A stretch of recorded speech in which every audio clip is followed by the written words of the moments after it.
pouring my Mountain Dew in a wine glass because I'm classy like that. Okay, so are you ready to spill the tea on cults? I know I am. So let's get into it. I was raised in the Jehovah's Witness cult, and I'm going to tell you a little bit about that because it takes a while to break out of indoctrination. So I am what you would call a fourth or fifth generation witness, meaning that it goes way back to like my great grandparents and even like a great grandparent here or there, and all of my family's in it basically. Like, it's pretty rare that there's somebody that's not in it. And my parents actually did get disfellowshipped when I was young. And I think that this was a good experience for me to have just because it helped me to see how cruel the disfellowshipping arrangement truly is from a young age before I had had years and years of indoctrination. Because for a lot of people, by the time they have a loved one that's disfellowshipped, they've already been so indoctrinated that they're not able to really fully see through the lens of like humanity versus indoctrination. Because when you are indoctrinated as a Jehovah's Witness, you're taught to view a disfellowshipped person as less than and deserving of banishment, basically. Like, you're forced to shun them. No matter if it's your parent, it's your child, it's your grandchild, your niece, your nephew, your best friend, stuff like that. So my parents got divorced when I was young, and through that they got disfellowshipped, not because of the divorce, but just because of like other issues that arose during the divorce. The divorce is really hard, especially as a Jehovah's Witness. It's like 10 times harder. And my mom got reinstated after only a year, but my dad, it took him a little bit longer. He didn't get reinstated until like a year or two ago.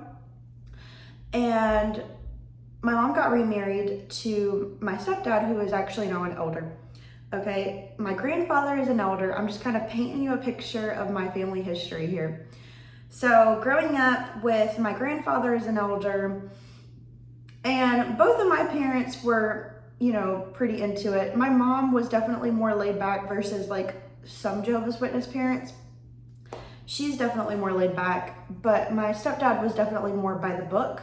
So that was kind of an interesting dynamic to have, because I think a lot of times he would have a little bit more of a stricter view and she would have a less strict view. And because he wasn't my bio dad and my mom knew how much my bio dad meant to me, there was times where I felt like he didn't really fully speak up as much as he might have wanted to, I guess you could say, on like a disciplinary front. But anyway, of course, like in typical Jehovah's Witness fashion, I got married really young. I got married fresh out of high school. The marriage did not last long. It was not a good marriage. And I just think that a lot of times people that grow up in a highly controlling religion like the Jehovah's Witnesses, they pressure you to get married young, and then you don't have all the tools at your disposal to really have a healthy relationship. And you're not really allowed to get divorced. So the fact that I got a divorce was, very scandalous and definitely put me through a lot of ostracism within the Jehovah's Witness community on many levels. And it was throughout my divorce that I really started to wake up, even a little bit before the divorce, before the separation that led to the divorce. I started to wake up and really realize like, hey, I'm in a cult, And so I kind of started going into survival mode. I told my family because, when you first wake up from a cult, it's really scary. You want to help your loved ones and you want to tell people because it feels like a nightmare come to life. And I remember trying to tell my family, and I remember them acting like I was crazy. And, they even suggested I go stay in a mental hospital or something. And I had some family fly all the way from a different state to try to convince me that they really did have the truth. And of course, by then I'd already done outside research, which is not allowed, by the way. In the Jehovah's Witness religion, the only research you're allowed to do is on their website, jw.org. That's jw.org. But obviously, a cult is not going to come out and say they're a cult. So And them controlling your research actually falls under the BITE model, under information control. For those of you who don't know, a really good way to identify whether something's a cult or not is through the BITE model. And it's an acronym, and it stands for behavioral control, information control, thought control, and emotional control. Jehovah's Witnesses check off on every single one of those boxes, okay? So anyway, yeah, so I had already done my research, but I wasn't really happy as a Jehovah's Witness. If you could ask me to describe my experience as a witness in one word, I would say lonely. It's the loneliest I've ever felt my entire life. I've never felt that isolated before, and I was around people constantly. So it wasn't because I was alone per se. It's just I didn't feel seen, I didn't feel heard, and I didn't really feel like my voice mattered, especially as a woman, because Jehovah's Witnesses is a highly misogynistic cult that is built to praise the men and kind of put down the women. Okay, that's not to say that men aren't treated bad in this cult too, but I do feel that the women go through it worse for sure. So anyway, so they tried to convince me, it didn't work, but I was really scared of ripping everything off like a Band-Aid. That one, I tried to indoctrinate myself again, which is really sad, but I did. I tried to indoctrinate myself again, and it didn't work, thankfully. Once you see through the lies, it's kind of hard to put the veil back over your eyes. Oh, that rhymed.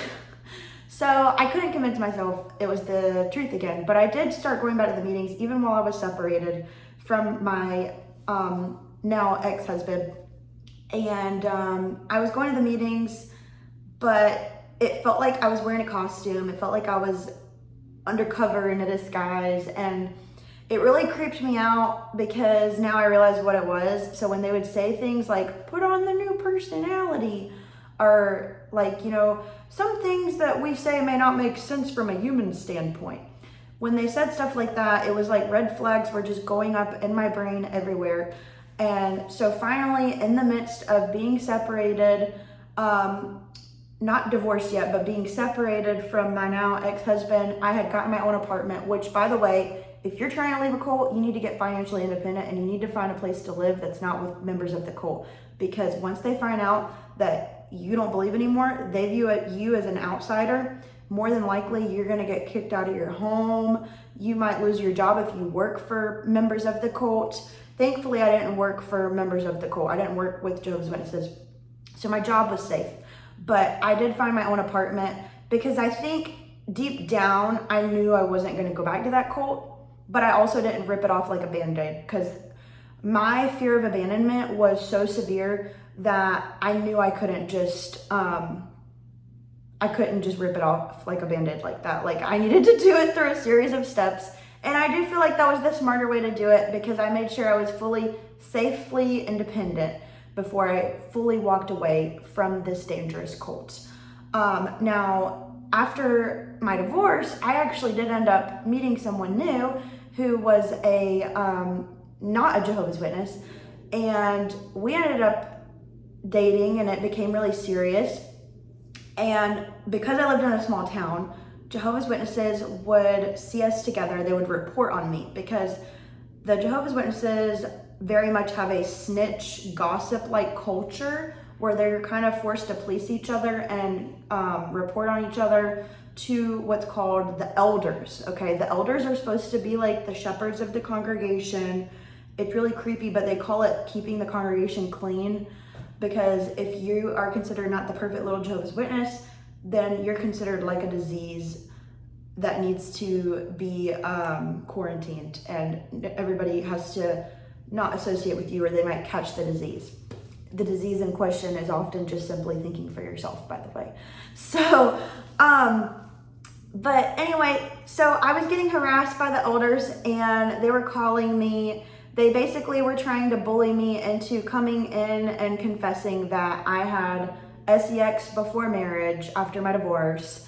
And so I didn't want to talk to them. I tried telling them over the phone, like, hey, yeah, like, I'm seeing someone.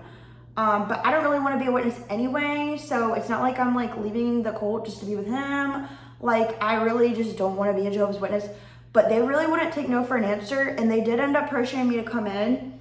And I was still indoctrinated enough to feel like I owed them something. So I did go and confess to everything. I answered uncomfortable questions.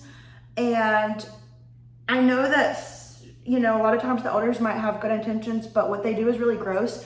And asking somebody questions about their sex life is actually a form of sexual harassment if that person's not comfortable disclosing that information to you. But that behavior is normalized to them in that religion. So, you know, it's literally in their protocol on how to be an elder. Like, they feel like they have to treat you like a criminal in an interrogation room. And they did. So I was forced to go to like 2 or 3 of these meetings before they finally were like, okay, you're not a Jehovah's Witness anymore. And that was what it took for them to leave me alone. I was pestered with phone calls. They even had my grandfather hand deliver me a note calling me a fornicator, just so I could come in. Sorry, I'm like disassociating a little bit because I'm thinking back to that time. But like, they said, "Dear Summer, we have to speak to you regarding a matter of fornication. Please come in with us for a judicial meeting." Judicial meeting. Woo, scary. So, yeah. But I ended up moving away, and now I'm married to that worldly man. They call him worldly when they're not a witness. And we have a great life together. We don't have any kids yet. We've been married for a year now. We're actually about to finally go on our honeymoon. And his family, they're not Jehovah's Witnesses, but they have really welcomed me into their family. I've been able to make new friends, you know, that are not in the cult. And yes, I've experienced a lot of loss because of this cult, but I've also gained a lot too. And so I'm hoping to share that with you in case you're out there, maybe you're in a cult or you're in a toxic situation and you feel like there's no life for you on the outside. I'm here to tell you that there is, and that life can be really, really beautiful. Despite what people might tell you that you're capable of more, okay? And I'm simply just want to spread awareness on the way that the Jehovah's Witnesses has hurt people. They have hurt families. They've torn apart families. And the Jehovah's Witnesses individually are not at fault for this, but their leadership needs to be held accountable. For instance, they have something called the governing body, and the governing body act as the leaders of the cult. Now, these are simply the faces of the organization. I'm sure there's somebody else pulling strings behind the scenes, but those are the faces I know of that are the leaders of this organization. And they're responsible for countless people taking their lives because they lost their entire support system simply because they didn't want to be a member of their religion anymore. And that's not okay. That is violating a person's freedom of religion, because freedom of religion is also the freedom to leave a religion and to change religion. And that's violating a person's freedom of thought, their freedom of expression, just freedom in every sense. So it is a violation of our human rights. And I think that it needs to be talked about in order for change to be done. I hope you'll stick around for me telling more of my story, telling more of what goes on inside of this cult and what makes it dangerous. And also, you'll probably see me trying to make humor out of some of the darker aspects of it, because I do have a dark sense of humor. So I hope you enjoyed me spilling my own tea on this cult. And I'll see you next time.